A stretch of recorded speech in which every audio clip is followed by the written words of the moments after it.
Hey Bible readers, I'm Tara Lee Cobble, and I'm your host for the Bible Recap.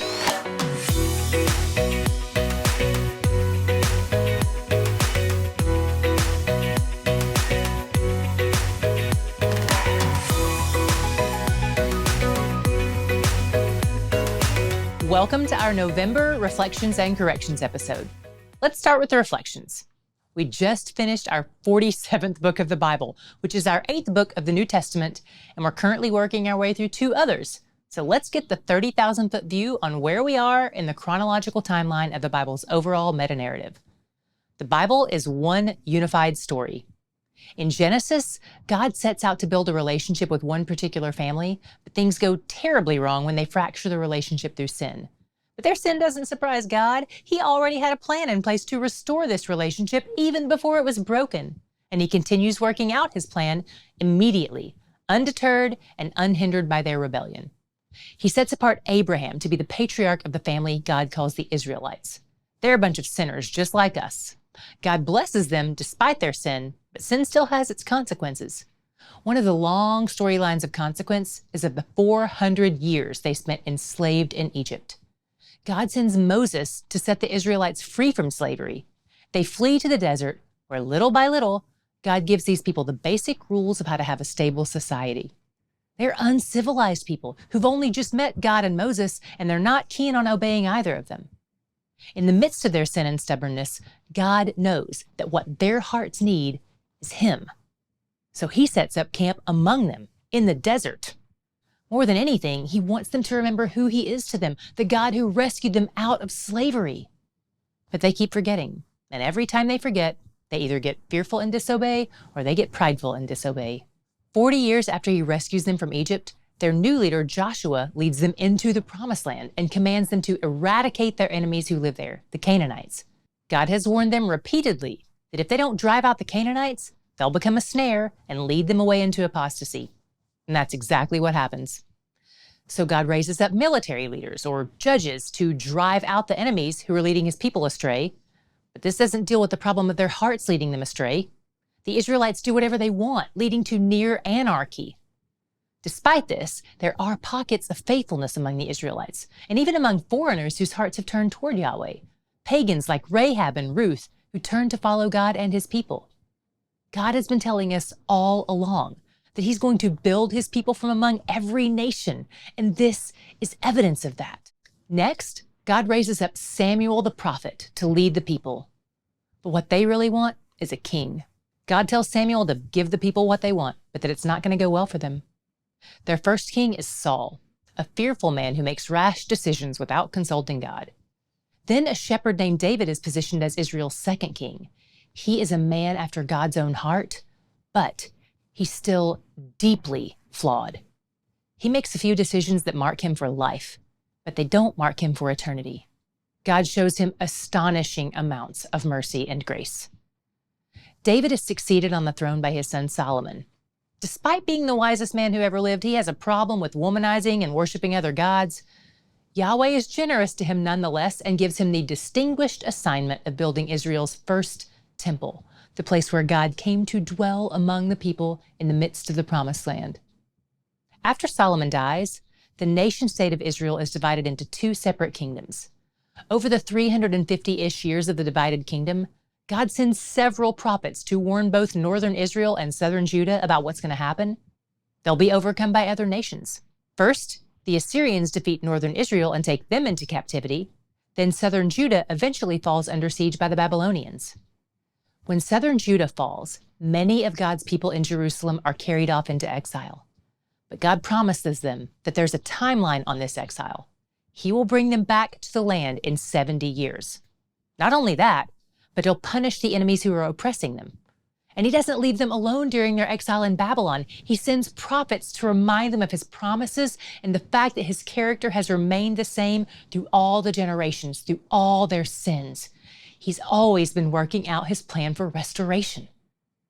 When the 70 years are up, He brings in Persia to defeat Babylon, and God causes the Persian kings to show favor to the exiles, not only letting them return to Jerusalem, but paying the bill for them to rebuild the city the Babylonians destroyed. They finish the temple and begin to offer sacrifices and celebrate feasts again, but they quickly fall back into their old sin patterns, oppressing the poor, marrying people who don't love Yahweh, dishonoring God and His Sabbath and His laws. God sends more prophets to rebuke them. The people are turning away because God's promises don't seem to be coming true. But He reminds them that He has been fulfilling the promises. He brought them back to the land on His exact timeline and rebuilt their city. The end of the Old Testament marks the beginning of a period known as the 400 years of silence. During that time period, we have no written record of God's engagement with mankind, but we know He's there, working out His plan in the meantime, in and through His people. During this time, the Roman Empire starts to rise up and takes control of Israel in 63 BC. The Jews are tired and they're ready for rescue. They've been driven from their land, had their cities destroyed, have lived as exiles and slaves, had to rebuild their cities, and are now living back in their homeland under the oppression of one of the cruelest empires in the history of mankind. They remember God's promise to send them a new king who would conquer all their enemies and bring peace on earth. But they have no idea what that means or how or when that promise will be fulfilled.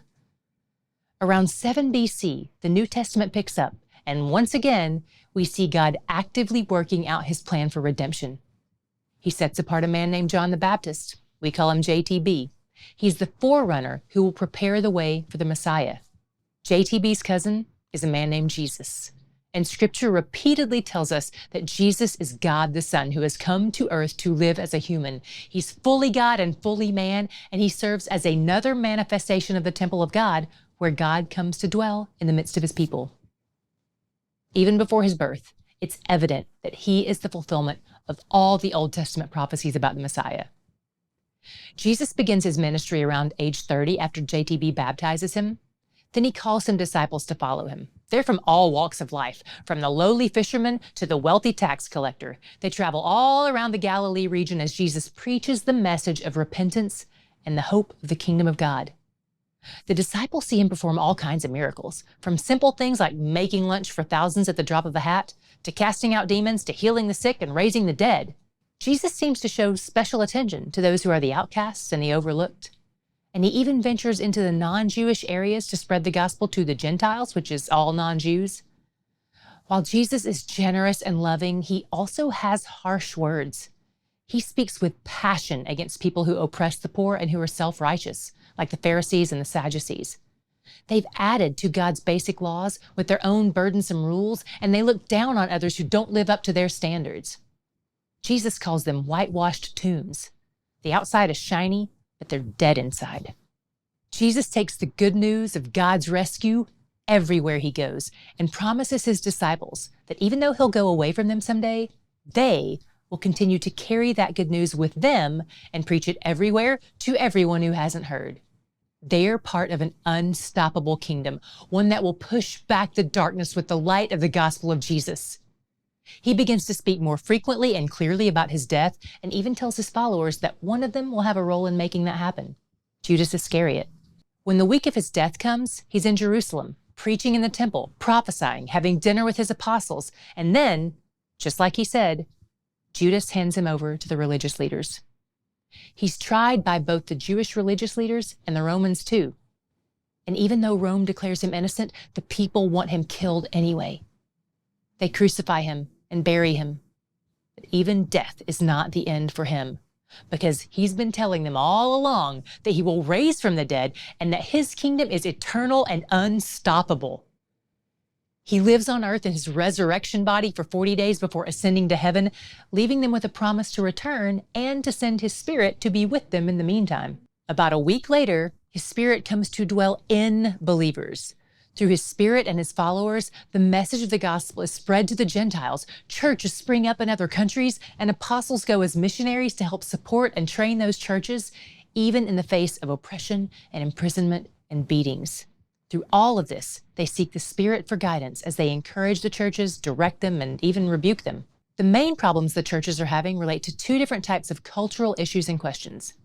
A, does a Gentile have to convert to Judaism before converting to Christianity? Do they have to follow Jewish laws? And B, do Christ followers have to follow any laws, or are they free to do whatever they want? Just like the problem Jesus encountered with the Pharisees and the Sadducees, The law is still the big problem, especially as it relates to different cultures and nationalities. The early church fathers respond to both questions with reminders that they're bound only to love, not to Jewish laws and traditions, and not to selfish actions either. They must love God and others, which was exactly what Jesus told them was the summary of the law. Okay, that's all for the reflections part of this episode, and by God's grace, we don't have any corrections to report for November, so that's all for this episode. From day one until now, I hope you're seeing more and more that He's where the joy is.